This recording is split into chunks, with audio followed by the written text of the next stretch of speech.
Merci d'être là et merci de m'accueillir à la Cité des Sciences. Une fois encore, c'est un plaisir d'être là. Alors, je vais essayer d'aller un petit peu vite. Ceci étant, j'ai un peu réduit mon PowerPoint parce que j'ai malheureusement une obligation ce soir et à laquelle je n'ai pas pu me déroger. Donc, je vais vous parler des bipédies, mais je vais vous parler des bipédies d'un point de vue paléontologique. Vous savez que ce cycle sur l'équilibre est important parce que dans l'équilibre, c'est à la fois du squelette, c'est à la fois du cerveau, c'est à la fois des yeux, la vision, les organes de stabilisation. Et du coup, nous, au niveau paléontologue, on est très, très pauvre parce qu'il y a beaucoup de choses qui ne se fossilisent pas. Alors, on n'a que des morceaux d'os, des morceaux de dents, quelquefois des empreintes de pas. Et il faut faire parler du mieux que l'on peut les spécimens fossiles. Alors, heureusement, l'anatomie comparée nous aide et notre travail est un travail avant tout d'anatomie comparée, bien sûr, avec l'actuel, mais il est évident que si vous voulez comprendre l'origine de la bipédie humaine, et je dis bien de la bipédie humaine, il ne faut pas se limiter à une comparaison chimpanzé-homme comme on le fait très souvent. Il est essentiel d'aller dans le temps pour voir comment les caractères qu'on va voir émerger chez les premiers hommes ou les premiers hominidés, comment ces caractères ont pu émerger dans un contexte paléontologique hominoïde. Ça veut dire hominoïde. Les hominoïdes aujourd'hui regroupent tous les grands singes et l'homme dans ce contexte des hominoïdes très anciens. Également, si on veut comprendre quelque chose à la locomotion, il ne faut pas se limiter à l'os, ni même aux muscles, ni même au cerveau. Il faut aller beaucoup plus loin et inclure dans ce débat, dans ce discours, l'environnement. Parce que vous ne bougez pas n'importe comment dans n'importe quel environnement. Donc c'est pour ça qu'en tant que paléontologue, je me suis bien sûr intéressée au squelette, évidemment, mais je travaille aussi beaucoup sur les environnements fossiles parce que c'est ce qui nous permet aussi de confronter les données. Si vous avez un animal qui grimpe aux arbres et qu'il n'y a pas d'arbres, vous êtes mal. Donc il faut savoir, il faut voir là où ça ne marche pas, sans mauvais jeu de mots. Et donc je vais vous emmener dans le passé et partir tout de suite avec quelques remarques pertinentes ou impertinentes pour certains. Donc la bipédie, c'est une histoire qui n'est pas seulement une histoire d'os. Pour moi, c'est une histoire multifactorielle, surtout quand on parle de l'évolution de la bipédie ou de l'origine de la bipédie. Parce que cette évolution, elle est liée à la fois à des caractères anatomiques, le foramen magnum, la position du trou qui sert à passer la moelle épinière et sur les bords duquel il y a deux articulations qui permettent d'articuler le crâne sur la colonne vertébrale, est utilisé depuis très longtemps comme le caractère clé du crâne. Or, on verra que ce n'est pas aussi clair que cela et qu'il y a un débat. Donc ça, c'est déjà quelque chose qui est important à remarquer.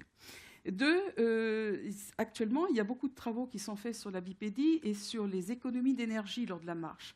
Et notamment, nos amis japonais ont montré que s'ils entraînent un macaque à marcher debout, eh bien, la marche bipède ou quadrupède du macaque n'a pas le même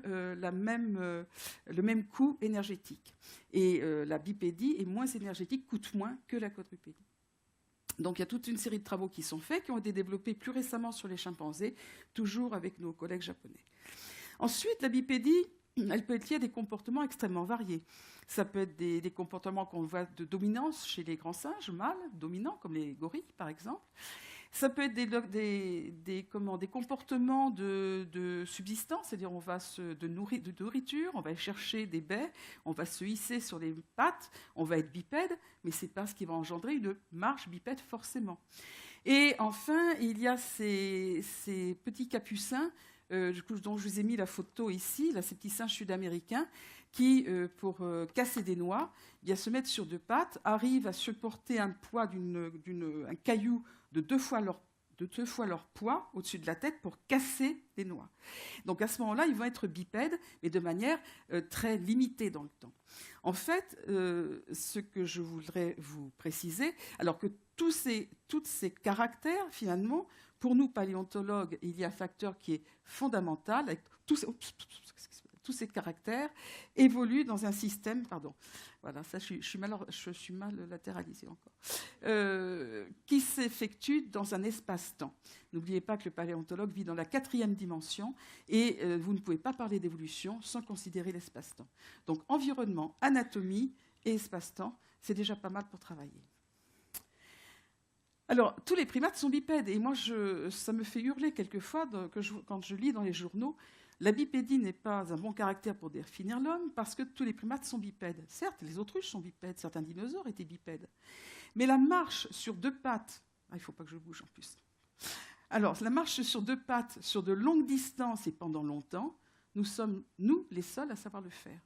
Et c'est pour ça que j'ai tendance à parler, depuis quelques années déjà, de bipédie de type humain. Celle qui va engendrer une série de caractères morphosquelettiques que l'on va voir, nous, qu'on va pouvoir observer chez les fossiles, avec l'allongement du membre inférieur, avec le raccourcissement du membre supérieur, éventuellement l'élargissement du cerveau, mais là, on ne sait pas encore très bien comment ça se passe au niveau fossile pour diriger tout ça. Donc, même si tous les primates sont bipèdes, et là, je vous ai mis un orang-outan, un gorille qui pose un peu, un autre gorille, un chimpanzé, un bonobo, ici le capucin, un gorille et vous verrez tout à l'heure un chimpanzé se déplaçant de manière bipède dans des niveaux aquatiques, mais ils utilisent un bâton. Encore un gorille en train de se nourrir, un lémurien de Madagascar, mais vous verrez que ceux-ci utilisent leur queue. D'ailleurs, comme les capucins, le queue sert de stabilisateur. Ici, vous avez un gibbon qui marche sur deux pattes. Vous avez ici un autre lémurien. Vous avez un petit cercopithèque sur deux pattes. Un chimpanzé en train de faire ses courses. Un autre chimpanzé dans l'eau. Et puis ici, deux bonobos qui marchent en bipédie. Mais cette bipédie n'est pas la même que la nôtre et ne se fait jamais sur de longues distances pendant longtemps. Vous êtes le seul à pouvoir faire des marathons et vous êtes le seul à pouvoir marcher pendant très longtemps.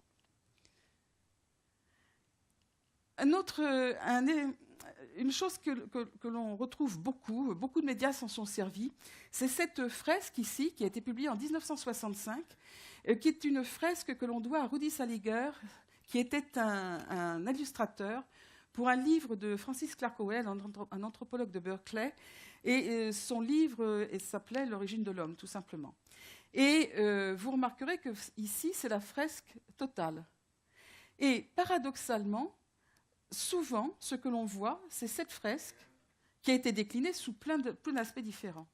En fait, ça tient à une chose toute bête, c'est que les gens qui ont photographié la fresque ont oublié que cette fresque s'ouvrait. Dans le livre original, la fresque s'ouvre et vous avez un déroulé global de la marche vers le progrès, comme on l'appelait à l'époque. C'était à la fois l'évolution de la bipédie, mais c'était surtout une évolution de l'homme allant vers un homme extraordinaire, parfait, qui était nous. Donc c'était un contexte à la fois sociologique et à la fois un contexte du milieu de l'époque, qui ont fait que cette marche vers le progrès a été publiée. Alors ceci étant, le fait d'avoir oublié d'ouvrir les pages, on a réduit ça de manière très, très, très grave, parce que du coup, ça a redonné l'idée chimpanzé, ancêtre de l'homme, parce que le petit premier, là, il a bigrement une tête de chimpanzé. Et ça a été décliné après dans beaucoup d'endroits. En 70, voilà ce qu'on pouvait dire. Alors moi, c'est ce que j'utilisais déjà à l'époque. Vous voyez, j'avais rajouté les stades antérieurs. En fait, je n'avais pas rajouté, j'avais gardé ces stades antérieurs. Je n'avais pas du tout coupé ces stades antérieurs. Et ça a été utilisé par de nombreux collègues, par des groupes de musique comme Doors ou les Supertramp dans les années 80. Et puis, ça a été décliné plus récemment par d'autres médias. En 2005, j'ai été assez surprise de voir ça dans un journal économique américain.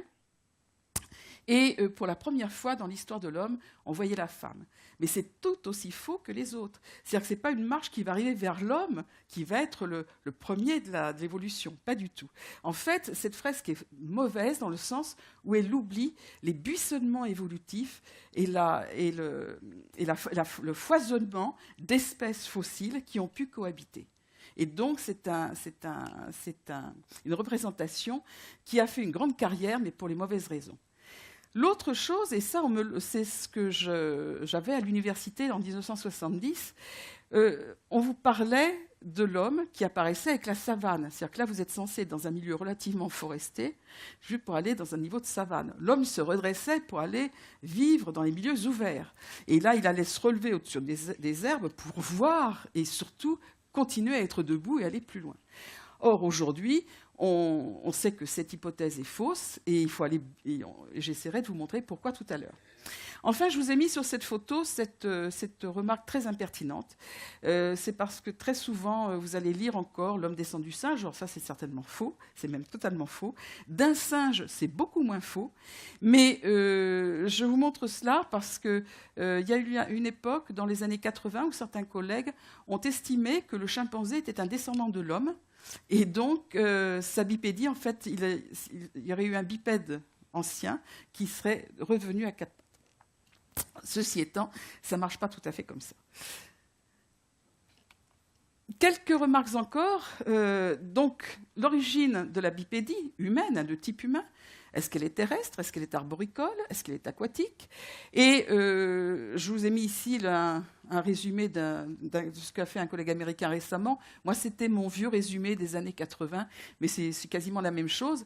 En fait, il peut y avoir plusieurs types de locomoteurs à la base, et surtout, je crois qu'il faut ne pas oublier ce que je vous ai montré tout à l'heure sur la photo des bipédies, c'est que vous n'êtes jamais dans la nature, à part l'homme aujourd'hui, et encore parce que vous n'êtes pas à 100% bipède, vous êtes obligé de vous asseoir, de vous allonger. Dans la nature, un animal qui est bipède est souvent grimpeur, coureur, sauteur, enfin, fait tout un tas de choses en même temps. Donc, est-ce que c'est une quadrupédie dans les arbres? Ah, voilà. Elles étaient 9 au pile. Elles sont faiblardes. Hein. Est-ce que c'est une quadrupédie dans les arbres? Est-ce que c'est une quadrupédie à terre? Est-ce qu'on marche comme les chimpanzés sur l'articulation des phalanges repliées? Est-ce qu'on va être à 4 pattes comme un babouin? Est-ce qu'on va se suspendre comme un gibbon, comme un orang-outan? Donc il y avait tout un tas d'hypothèses. Une hypothèse qui a prévalu pendant longtemps, c'est une hypothèse qui nous vient surtout des médecins, qui, dans un système de comparatif, pendant très longtemps, on comparait chimpanzés, babouins et hommes. Alors l'homme, effectivement, était plus près du chimpanzé que du babouin pour tout un tas de caractères. Et on a voulu essayer de montrer que le petit homme, en fait, c'était comme un petit chimpanzé qui se relevait. Manque de Paul, si je peux dire, c'est que c'était forcément faux. D'abord, ça ne pouvait pas être un babouin, puisqu'on voit bien que les pattes avant et les pattes arrière sont de même taille. Mais le petit humain, dès sa naissance, a déjà des membres inférieurs plus longs que les antérieurs. Alors que chez les chimpanzés, c'est l'inverse. Chez les orang-outans, c'est l'inverse. Chez les gorilles, c'est l'inverse. Donc, on ne pouvait pas imaginer ça d'un petit chimpanzé qui va se redresser, qui mimait finalement l'origine de l'homme. Ça, c'était complètement faux. Et ça a duré assez longtemps on a trouvé ça pendant très longtemps dans les textes, dans les livres d'enseignement ou d'encyclopédie. Je voudrais faire ici un petit point juste sur au moins une personne qui est Lamarck, qui a été maltraitée beaucoup dans son travail. Mais si vous lisez la philosophie zoologique, en 1809, Lamarck nous dit qu'il y avait un animal quadrumane dans les arbres, qui, sous l'effet de la disparition de l'arbre, va devenir bimane au sol. Et je trouve que c'est une très belle image, en fait, d'une forme d'évolution de la bipédie de l'arbre au sol. Et malheureusement, beaucoup de gens ont oublié cette philosophie zoologique qui nous apporte encore beaucoup. Même si Lamarck ne pouvait pas comprendre les mécanismes, ce que pourra faire Darwin un peu plus tard, il a été quand même visionnaire, il a eu quand même une certaine intuition dans tous ces domaines-là. Enfin, après, il y a toute une série d'écoles qui sont formées avec Huxley, Keefe, Gregory. Alors, l'ancêtre, c'était du type chimpanzé, c'était du type gibbon, on était suspendu, etc. Donc, il y a eu tous les modes de locomotion possibles comme modes ancestraux. Alors, juste avant d'aller plus au loin dans les fossiles, un petit peu d'anatomie comparée.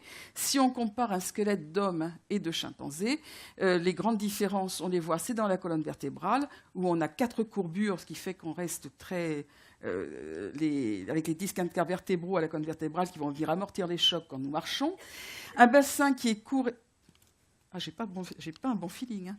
Un bassin court et large qui va venir retenir les viscères dans la marche bipède, alors que chez les chimpanzés, le bassin est long et étroit, et là, les viscères sont maintenus par des sangles abdominales assez puissantes. Enfin, vous avez des fémurs qui sont parallèles, puisque le bassin est élargi. Pour rester mécaniquement efficace, il faut réduire cet élargissement. Donc, il va y avoir une sorte de rétrécissement au niveau du genou. Donc, le fémur est incliné. Alors que chez les singes, chez qui le bassin est vertical, les deux fémurs sont parallèles, et c'est pour ça que quand vous voyez marcher un chimpanzé, il marche de cette manière-là, parce que, justement, il ne peut pas faire ça. Il ne peut pas serrer les genoux. Donc ça, c'est dans le caractère de fond. Et puis, il y a le pied, bien évidemment. Pardon.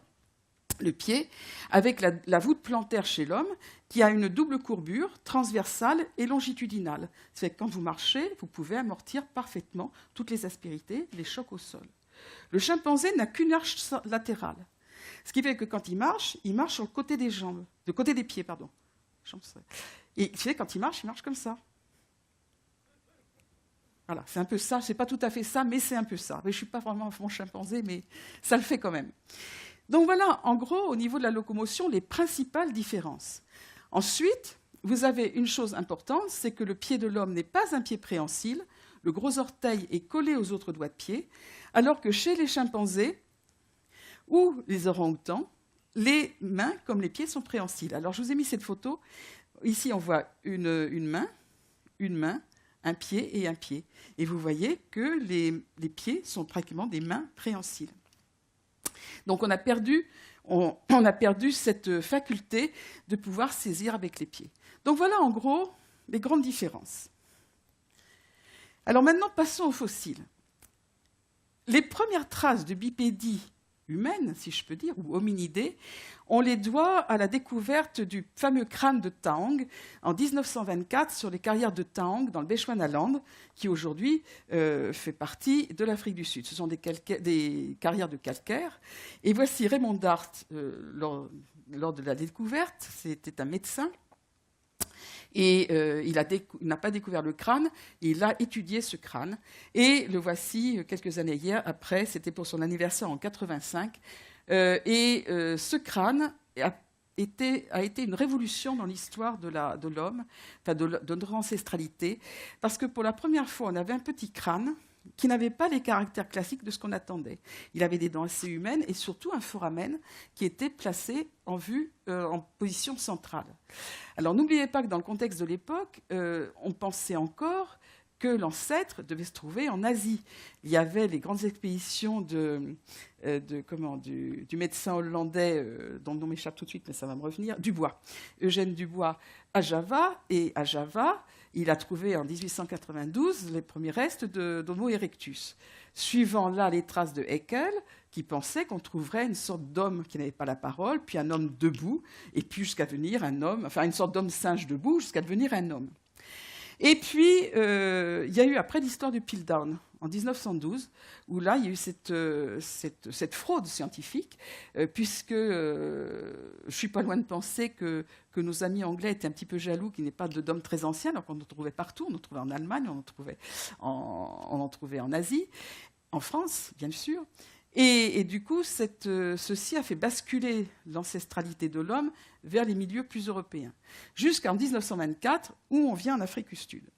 Mais là, je vous mets cette photo parce que l'opposition centrale du crâne, elle était remarquée, mais personne ne l'avait réellement décrite. Et c'est au médecin anatomiste anglophone Wilfrid Le Gros-Clark qui en 1955 publie son livre sur l'origine de l'homme, sur l'évolution des primates et de l'origine de l'homme. Et là, il va il va faire une mesure qui va rapporter la longueur d'un point clé de positionnement du foramen à la longueur totale du crâne. Donc il va avoir un rapport et il va montrer que chez l'homme, le foramen magnum est plus au niveau central, alors que chez les singes, il est plus en arrière. Toutefois, il note en note infrapaginale, et ça c'est comme les contrats d'assurance, il faut toujours regarder les notes infrapaginales, parce que personne ne fait référence à ça. Mais j'ai été surprise de voir dans 2 petites lignes à la base du texte, disant « Oui, mais chez l'homme actuel, il y a des différences entre les dolicocéphales, des hommes à crâne plutôt étroit, et ceux qui sont brachycéphales, donc à crâne plus large. Et donc, je ne peux pas dire celui-là est plus bipède que l'autre, ce sont des hommes. » Donc, il s'est bien rendu compte qu'il y avait quelque chose de variable dans cette affaire-là, mais personne n'en a tenu compte. Et pendant des décennies, on est parti du principe que le foramen magnum placé vers le milieu, c'était un caractère humain. Et vous verrez tout à l'heure pourquoi c'est peut-être plus complexe que ça. On continue avec l'Afrique australe, et d'entre les années 30 et 60, beaucoup de découvertes d'Australopithèques, puisque l'enfant de Tang n'a eu ses heures de gloire qu'après la découverte d'un adulte, puisque c'était un enfant. Les anatomistes disaient « Ah oui, mais les enfants, ils n'ont pas des caractères comme il faut avoir un vrai adulte pour être sûr que ça marche vraiment ». Et donc, c'est grâce à Mrs. Place, dont on a fêté l'anniversaire il y a quelques années en Afrique du Sud, grâce à la découverte de cet adulte, quelques années après, que l'Australopithèque rentrait dans l'histoire, dans notre histoire, dans l'histoire de l'homme et de nos ancêtres. On en connaît des fragments de squelettes, bassin est large, court, donc bipède, et tout le monde admettait que c'était bipède parce que le bassin était large et court. Les fémurs avaient des formes plutôt humaines, donc c'était des fémurs plutôt de type humain, donc l'Australopithèque était bipède. Et puis, on a commencé à travailler dans la fin des années 70, et j'étais une des hérétiques de l'époque, qui ont commencé à travailler sur le squelette du membre supérieur. Et je me suis aperçue que l'épaule, notamment l'omoplate, que l'humérus, avaient des caractères qui n'étaient pas si humains que cela, qui rappelaient plus les grands singes. D'où l'idée que, finalement, il y avait une double locomotion, une double adaptation à une bipédie et à un grimpé arboricole. Ce qui me fait particulièrement plaisir, c'est que la découverte de Littlefoot par Ron Clark il y a quelques années, puisqu'il faut remonter à 1985, d'ailleurs qui a pris un nom nouveau, puisqu'on a ressuscité le nom d'Australopithecus prometheus pour cette découverte de Sterkfontein, eh bien, le squelette montre des caractères d'adaptation au grimpé arboricole. Donc, ce n'était pas complètement fou d'y penser à l'époque. Dans la suite des découvertes importantes, la gorge d'Olduvai. Parce que la gorge d'Olduvai, en 1960, va livrer quelques pièces exceptionnelles. Une mâchoire inférieure, une mandibule, associée à quelques pariétaux, enfin 2 pariétaux, ça suffit pour un crâne, et des os des pieds, un pied, et des os des mains. Et le pied, notamment, a été considéré comme un pied de bipède, de bon bipède. Or, depuis quelques, je dirais 4-5 ans maintenant, un certain nombre de collègues ne sont pas du tout sûrs que finalement ce pied soit le pied d'un vrai bipède. Il porterait aussi des marques d'arthrose assez marquées, mais considéré comme un jeune adulte à l'époque, s'il y a de l'arthrose extrêmement prononcée, c'est beaucoup plus embêtant si c'est un jeune. Donc ça pose quelques soucis. Les gens aujourd'hui ne sont pas d'accord. Il y a une discussion là-dessus dans le milieu scientifique. Ceci étant, il n'en reste pas moins que ce pied est quand même plus bipède. Il n'a pas de gros orteils préhensiles, mais il a des articulations au niveau notamment du calcanéum et de l'astragale qui rappellent un peu, sans être exactement, celui d'un grand singe. Donc probablement encore partiellement arboricole, mais certainement beaucoup moins que ce qu'on a vu chez la bête de Sterkfontein précédemment. En 1963, j'essaie de vous faire quelque chose un peu chronologique dans les idées pour que vous voyez un petit peu les choses, les bousculements. C'est à Sherwood Washburn, un zoologiste américain de Berkeley, que l'on doit l'idée que finalement, c'est le knuckle walking, cette marche sur l'articulation des phalanges antérieures repliées des chimpanzés, qui serait le modèle ancestral pour la bipédie humaine. Alors, le problème que l'on a avec ça, c'est que cette marche nécessite des stabilisations extrêmement particulières, extrêmement précises, qu'on a jusqu'à présent, on n'a trouvé chez aucun reste fossile entre 20 millions d'années et quasiment l'actuel. Donc j'ai du mal à imaginer, surtout qu'on connaît bien les hominidés fossiles aujourd'hui, notamment les australopithèques, on a des squelettes, on a des centaines de pièces, et on n'a aucun élément qui nous laisse supposer qu'il y ait eu une marche de ce type. Donc pour l'instant, j'ai tendance à l'écarter. Enfin, en 1972, il faut marquer cette année comme une avancée fondamentale dans la connaissance de la locomotion des ancêtres de l'homme, car pour la première fois, c'était une vraie monographie sur la locomotion, et on n'était plus dans ce système où ancêtre de l'homme était forcément bipède. De toute façon, il y a un moment où la bipédie, elle n'est pas arrivée comme ça, il faut essayer de la maîtriser. Et là, on a commencé à avoir des travaux d'anatomie comparée plus fine entre fossiles, parce que c'était très nouveau aussi, et aussi aller plus loin dans le type de caractère. Donc c'est vraiment un ouvrage de John Robinson, que l'on voit d'ailleurs ici avec Robert Broom, le découvreur de Mrs. Place, l'australopithèque de Sterkfontein, le premier australopithèque, et John Robinson ici. Enfin, une pièce de choix dans notre connaissance, c'est bien sûr Lucie. Tout le monde connaît Lucie ici. Moi, j'ai eu la chance de faire ma thèse sur Lucie. Et on la doit, cette découverte, à 3 messieurs que vous connaissez bien, Yves Coppens, Maurice Taïeb et Don Johansson. Alors, ils ont un petit peu vieilli aujourd'hui, mais je me suis permis de mettre des photos de l'époque, c'est quand même plus agréable.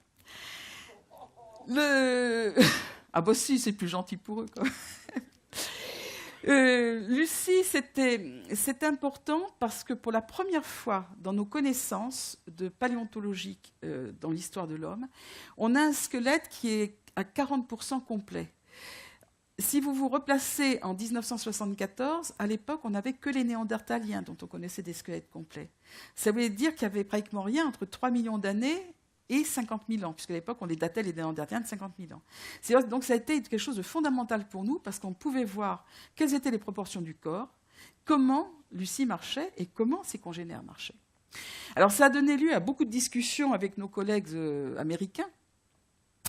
Globalement, Lucie, c'est une bipède. C'est clair dans son bassin, c'est clair dans son fémur, c'est moins clair dans son genou, et ça c'est le travail de Christine Tardieu, que vous entendrez la semaine prochaine, je crois que la semaine prochaine, je ne suis plus très sûre, mais enfin bientôt, et c'est beaucoup moins clair dans son membre supérieur. Donc Lucie, une fois encore, c'est une petite bonne femme qui va marcher sur 2 pattes, mais à côté de ça, elle va avoir des membres supérieurs, que je vais vous montrer tout de suite, qui sont plus orientés vers le grimpé arboricole. Et un autre caractère qui est clair sur le bassin, c'est ce grand muscle qui vient du haut du bassin et qui remonte ici jusque sur la nuque, ce grand dorsal comme on l'appelle. Eh bien, il est intéressant parce que chez le chimpanzé, il est très large dans son insertion sur le bassin, très petit chez l'homme. Et c'est un muscle qui sert à élever le bras et le thorax. Quand on grimpe, c'est un muscle qui est très important. Et chez Lucie, eh bien Lucie, elle a une insertion de ce muscle qui n'est pas aussi large que chez un chimpanzé, mais plus large que chez un homme. Donc on suppose que son grille dorsal a une possibilité d'être soulevé, je ne dirais pas plus aisément, mais en tout cas plus fréquemment, avec ce muscle qui était, enfin un des muscles, puisque c'est toujours un complexe fonctionnel, là je raccourcis beaucoup. En tout cas, c'est un des caractères qui est important dans la reconstitution de la locomotion de Lucie.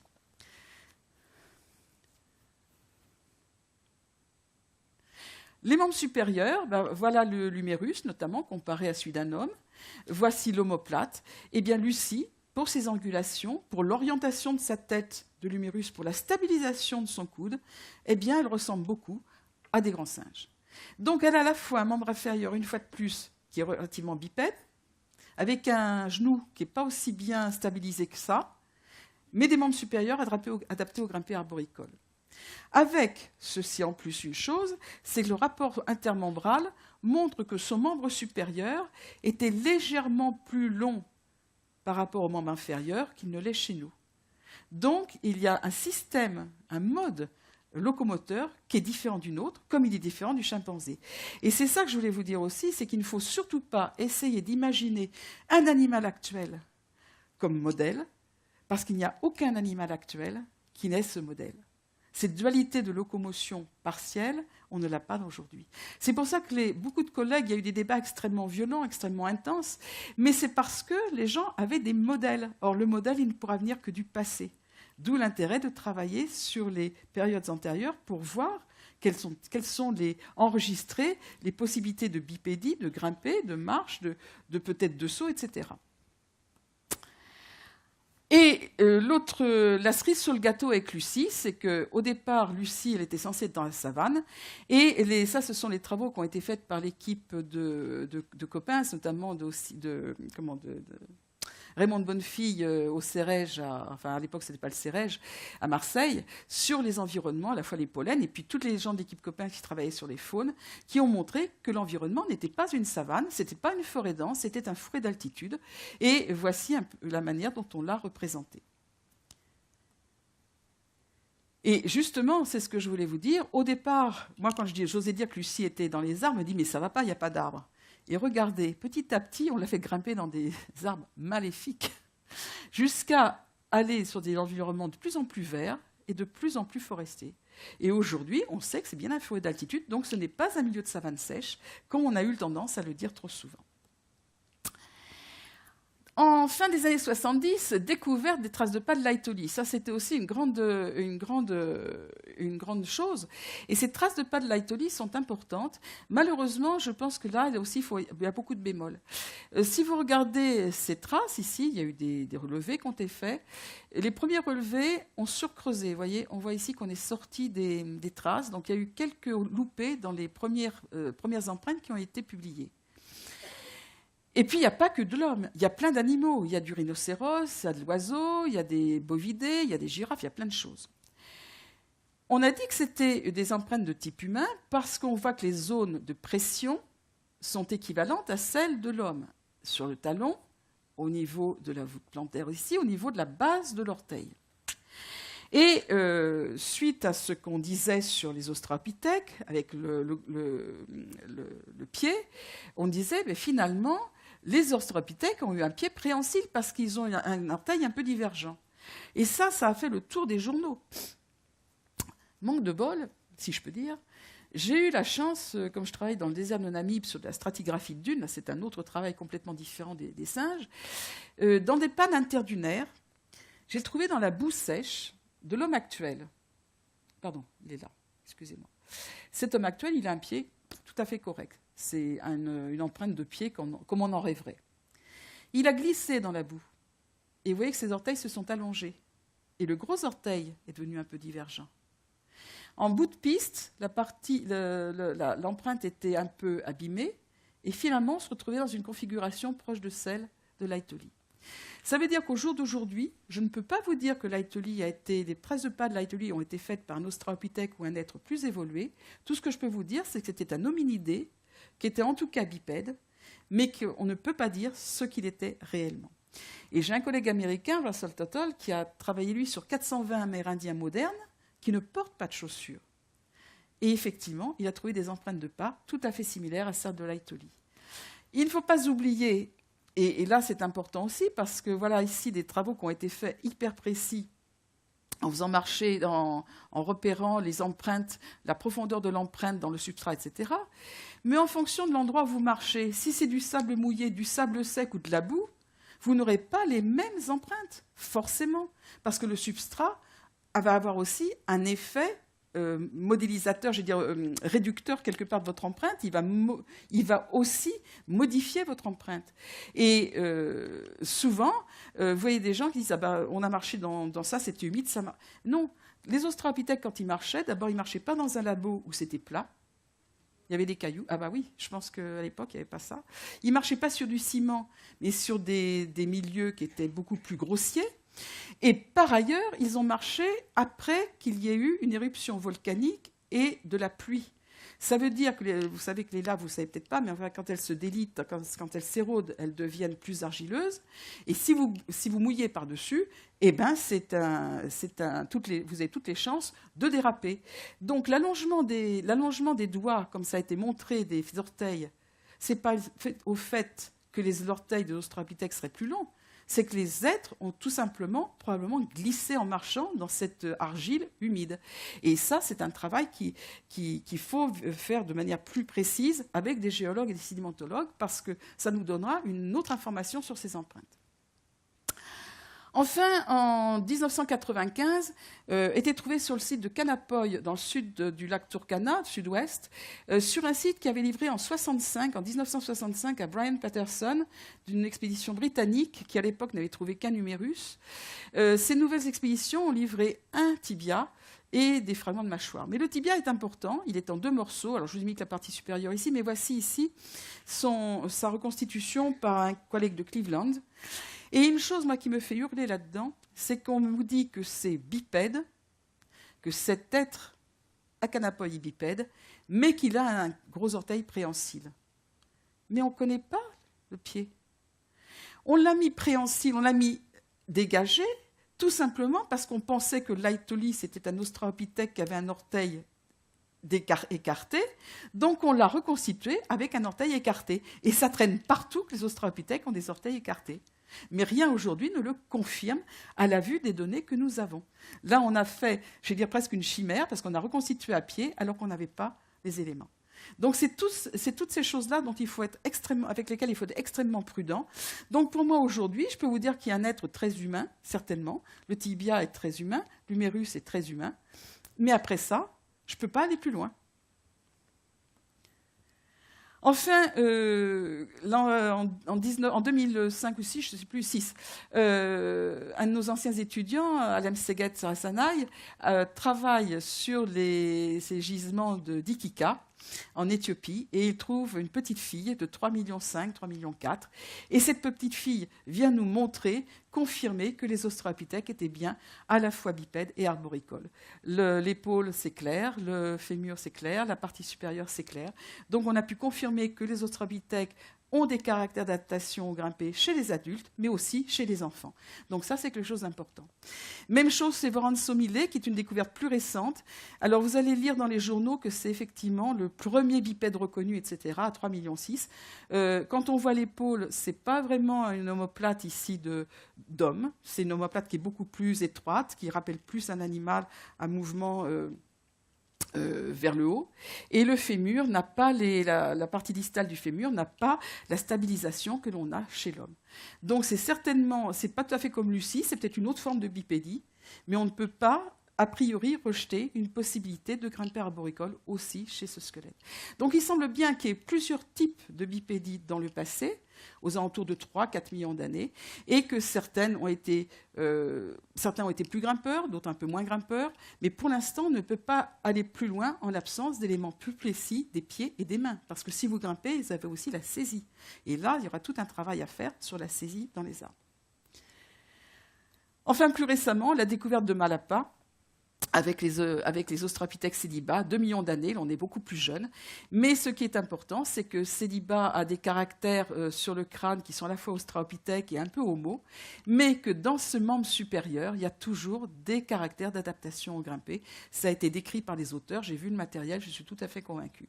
Donc on a là encore un autre style de bipédie. Le bassin est beaucoup plus ferme, bipède, j'allais dire, que les autres, mais il a encore des adaptations à bipédie. Alors, ils vivent en grotte. Est-ce qu'on utilise des figuiers pour sortir des grottes, des lianes de figuiers?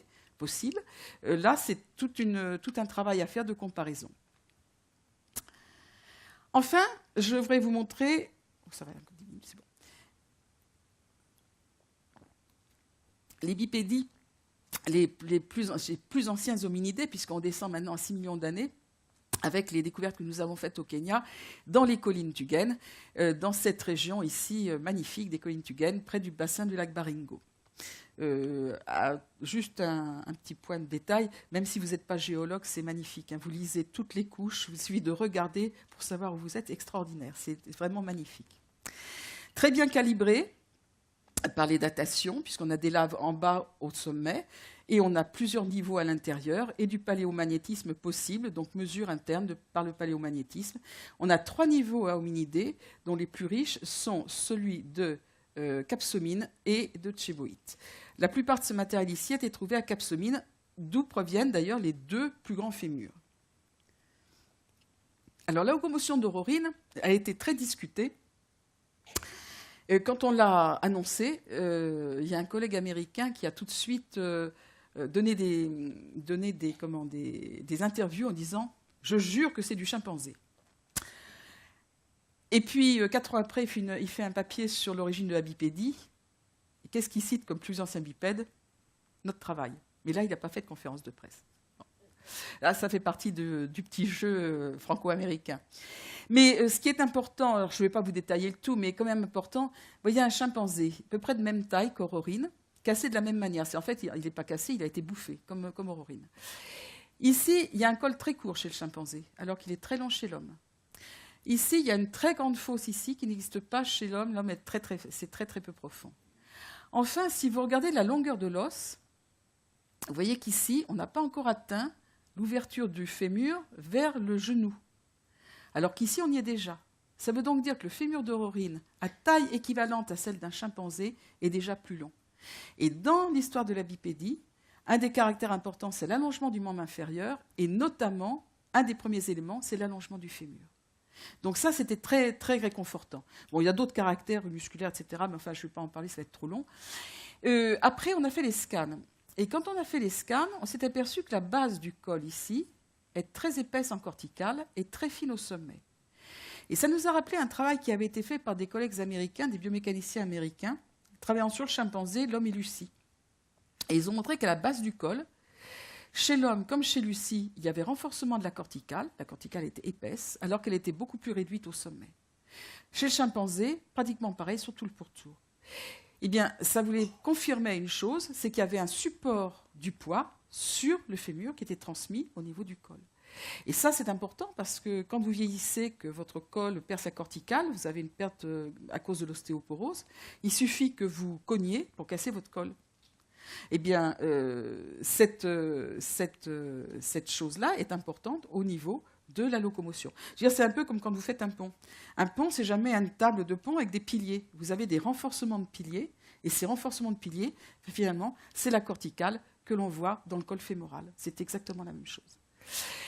À côté de ça, on a une phalange du pouce, alors la dernière phalange du pouce, et qui vous paraît peut-être peu de choses, mais la voici comparée à un chimpanzé. Vous voyez que ce n'est pas du tout la même chose. Et en fait, la phalange du pouce est très humaine. Et les caractères qu'on voit sur cette phalange, on nous dit que, certains collègues qui travaillaient là-dessus, nous disent, mais finalement, les caractères de la phalange, ils ont décrit ces caractères chez des australopithèques en disant, finalement, ces caractères sont liés à la manipulation d'outils. Et quand on a vu ça, on s'est dit, il y a 6 millions d'années, les outils, on ne connaît pas, ça va faire des ordres dans la famille. Donc avec Dominique Gomery, un jeune collègue, on a repris toute l'étude de la phalange sur des dizaines et dizaines de primates hominoïdes, cercopithèques, etc. Et en fait, on a montré que ces caractères ne sont pas des caractères liés à la manipulation d'outils, ce sont des caractères qui sont liés à la saisie de précision, à la saisie fine.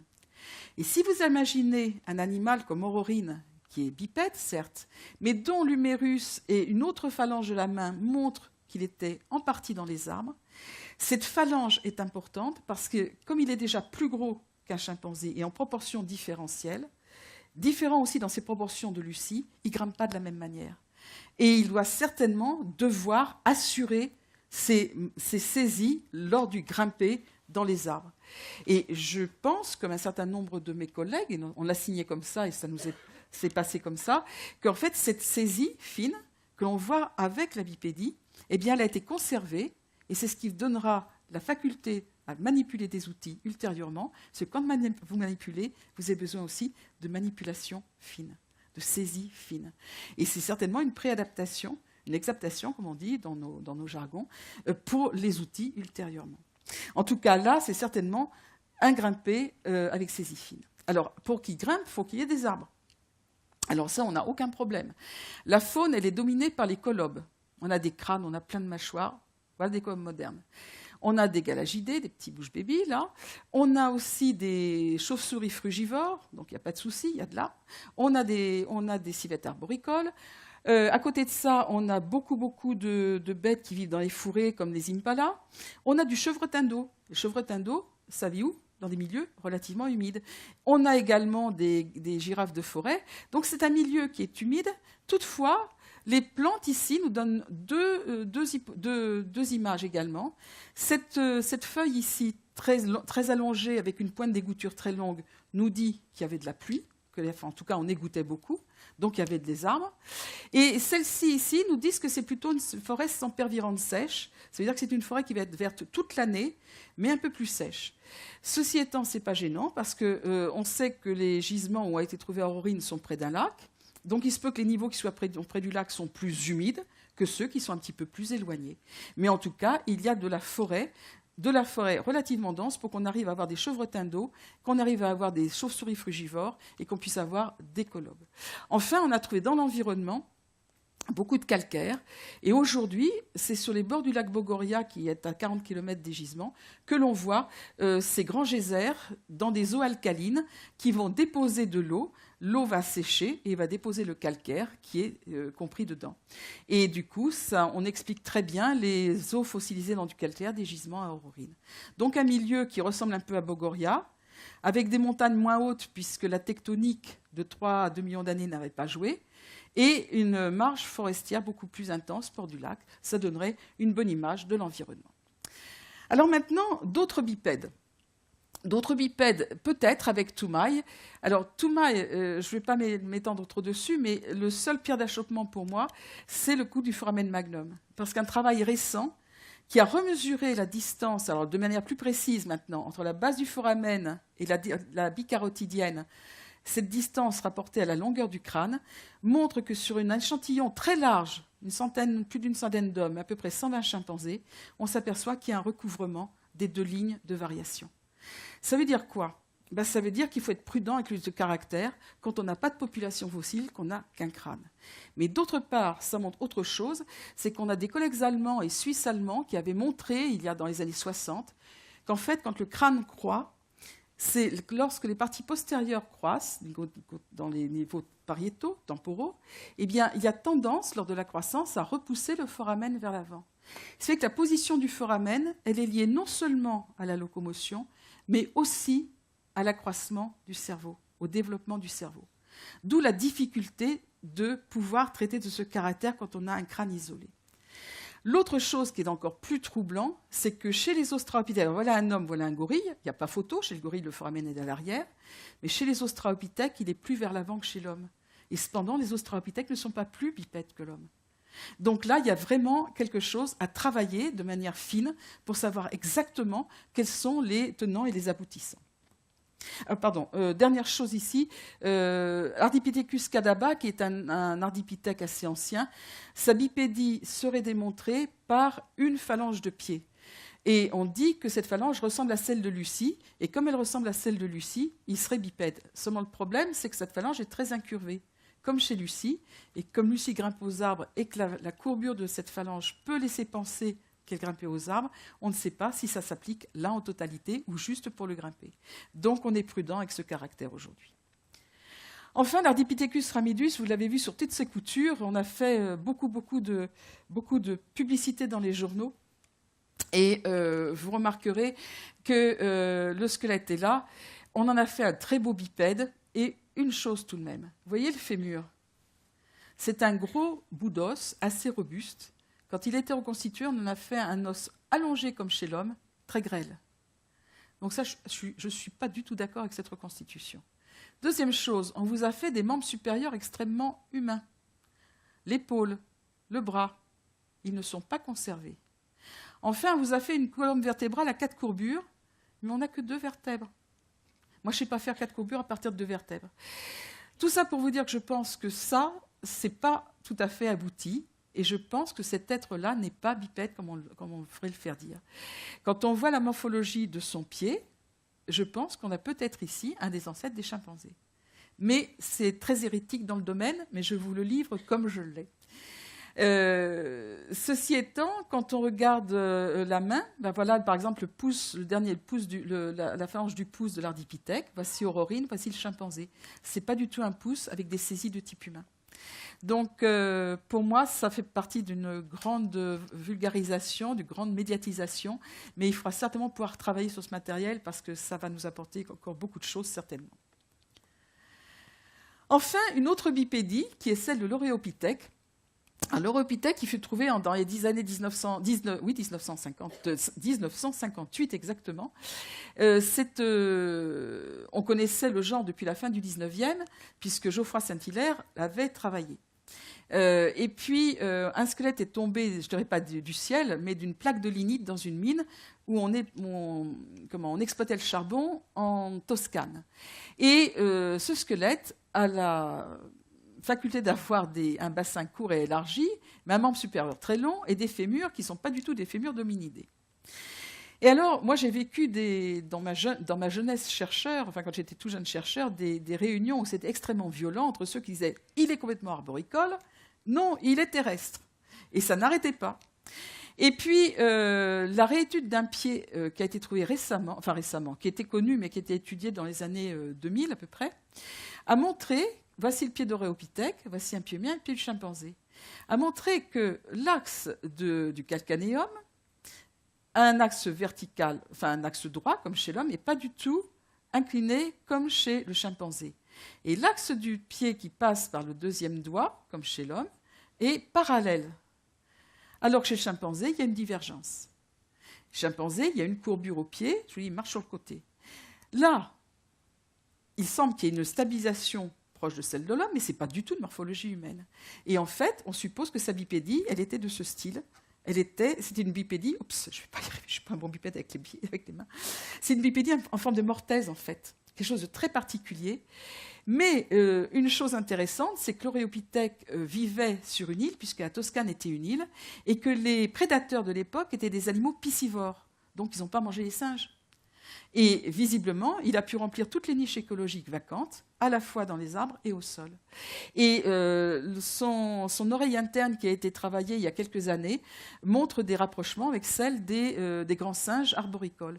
Donc ça veut dire certainement qu'il passait une grande partie de son temps dans les arbres, ça c'est clair, mais la morphologie de son bassin, comme du pied, montre qu'il pouvait aussi être au sol.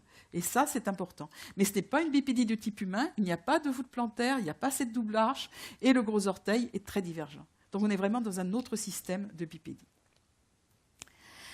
Alors un petit récapitulatif pour terminer, pour vous montrer ce qu'on connaît des squelettes dans le passé. Alors à 20 millions d'années, on a la première trace d'une vertèbre lombaire qui nous prouve un tronc redressé. C'est avec l'Ougandapithèque. Alors, dans la littérature, vous la trouverez rapportée à Morotopithèque. Ceci étant, ça ne peut pas être associé au matériel parce que c'est un jeune, et alors que l'autre bête, c'est un adulte. Donc, on ne peut pas les mettre ensemble. Et on sait qu'il y avait sur ce site un deuxième genre, et qui est certainement le genre Ougandapithèque, puisqu'il y a eu une confusion entre Morotopithèque et Afropithèque. C'est un petit peu de la cuisine interne. Et les Afropithèques ne sont pas du tout grimpeurs, ce sont les animaux quadrupèdes arboricoles. Ce n'est pas du tout la même chose. En tout cas, première trace d'un tronc redressé vers 20 millions d'années. Grimpé, prouvé, on a l'épaule, on a le tibia, on a des fémurs, on a des mains, on a des métatarses, un métacarpe, on a des phalanges, pas de souci. Vers 18 millions d'années, on a des bêtes qui sont une très ancienne d'Égypte, enfin, c'est la seule connue en Égypte. C'est un animal qui visiblement est arboricole, mais on ne peut pas en dire plus. À la même époque au Kenya, on a un quadrupède arboricole avec le proconsul. Puis, vers 15 millions d'années, on a au Kenya toujours un animal qu'on appelle le Natcholapithèque, qui lui est à la fois quadrupède arboricole grimpeur, mais il faisait des ponts avec ses membres supérieurs, comme on peut le voir dans la morphologie de l'épaule. Enfin, vers 12 millions d'années, on a l'Otavipithèque de Namibie, qui a des membres qui semblent, dans leur morphologie, rappeler certains singes sud-américains, donc des animaux arboricoles, qui font beaucoup de choses avec leurs membres supérieurs pour se hisser, etc. Mais il a un atlas qui n'est pas distinguable de celui d'un bonobo. Donc on a vraiment des schémas extrêmement bizarres, mais qu'on ne peut pas complètement exploiter parce qu'on n'a que ça pour le squelette. C'est très limité. Enfin, en Europe, si on regarde ce que l'on connaît, dans des niveaux... Alors, ça, c'est le proconsul africain, comme pour comparaison, mais on a toute la série des dryopithèques qui vont finalement être assez proches de ce qu'on connaît chez les orang-outans.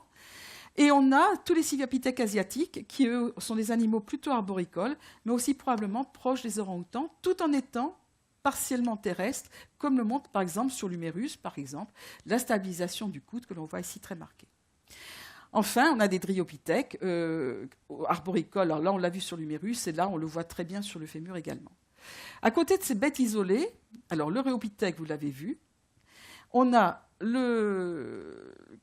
l'Hispanopithèque qui, lui, est très arboricole, des mains très longues, très crochues, j'allais dire, des membres supérieurs très longs par rapport aux membres inférieurs. On a le Pyrrholapithèque, qui lui aussi est un animal très arboricole, mais qui lui marche certainement à des paumes marche sur les paumes des mains et a des phalanges raccourcies, pas du tout des phalanges comme on va trouver chez les grimpeurs classiques. Donc on a toute une série de locomotions possibles, mais on n'a pas là-dedans d'animaux terrestres à 100%. On a principalement des animaux arboricoles. Donc l'arboricolie semble quelque chose d'important dans nos origines. Alors je vous replace tout ça un peu dans le temps. Voici ici les hominoïdes du Miocène inférieur en Afrique, puis ils passent en Eurasie, puis ils s'éteignent d'Eurasie pour repasser en Afrique, pour venir en Afrique, ou peut-être rester en Afrique, selon les cas.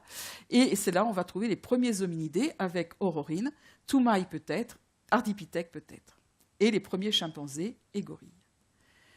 Tout ça, c'est dû à un problème climatique. Vers 20 millions d'années, l'Afrique est complètement tropicale. Quand la calotte antarctique se met en place, les zones climatiques remontent vers le nord, et à ce moment-là, les grands singes peuvent passer vers le nord, sachant que la tectonique va aider puisque l'Afrique va venir télescoper l'Eurasie. Et c'est pour ça qu'on trouve plein d'animaux en France, en Allemagne, etc., de grands singes. Et vers 10 millions d'années environ, 8 millions d'années, la calotte arctique se met en place et elle va rééquilibrer ces ceintures et on va se trouver dans la position actuelle. Ça veut dire que l'origine de l'homme, elle se fait certainement dans un milieu tropical, mais le lieu de l'origine de cet homme, de cet hominidé et de sa locomotion, eh bien, c'est dans une zone intertropicale en train de bouger, de descendre vers le sud. Donc au jour d'aujourd'hui, on ne peut pas vous dire où exactement. Enfin, pour terminer, je voudrais juste vous préciser deux choses. D'abord, l'homme ne descend pas du singe, je pense que vous en êtes convaincus. Et la bipédie de type humain ne descend pas du bipédie chimpanzé. Et ça me fait vraiment râler parce qu'on voit toujours cette image du chimpanzé, de l'australopithèque et de l'homme. Et on a l'impression que le chimpanzé va se redresser pour donner l'homme. Ceci est complètement faux. Nous avons un ancêtre commun. Le chimpanzé est parti sur sa voie, les hominidés sont partis sur leur voie. Et c'est là qu'il faut travailler plus en bas. C'est pour ça que je continue à travailler dans le Miocène. Enfin, beaucoup d'idées préconçues, ça c'est des reconstitutions des ramapithèques il y a dans les années 70-80, où on mettait des êtres debout avec des têtes de singes. C'est clairement l'idée préconçue d'un certain nombre de chercheurs, et d'ailleurs ce qui nous a vu beaucoup de débats avec les créationnistes, je pense, parce que à force de donner ces images-là dans les médias, forcément on les reprend en pleine figure. Et ça, c'est la reconstitution de l'Ardipithèque, qui me rappelle étrangement la petite femelle de la planète des singes. Ça veut dire que faites attention quand vous voyez des photos, parce que dans l'imagerie populaire, au jour d'aujourd'hui, on vit dans l'image, on ne retient que l'image et pas le discours, ce qui est dommage. Et pour terminer, je voudrais vous présenter cette photo qui était affiche, qui a été donnée lors d'un colloque en Italie de préhistoire.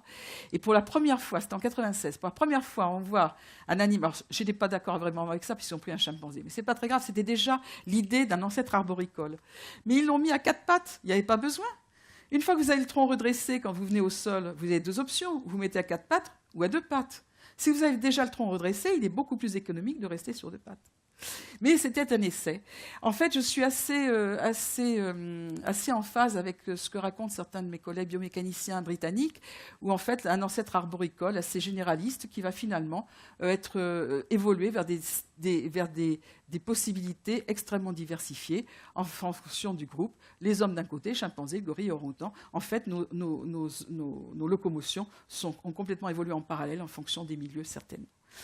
Et voilà, et la dernière leçon, c'est nos grands singes qui vous les donnent.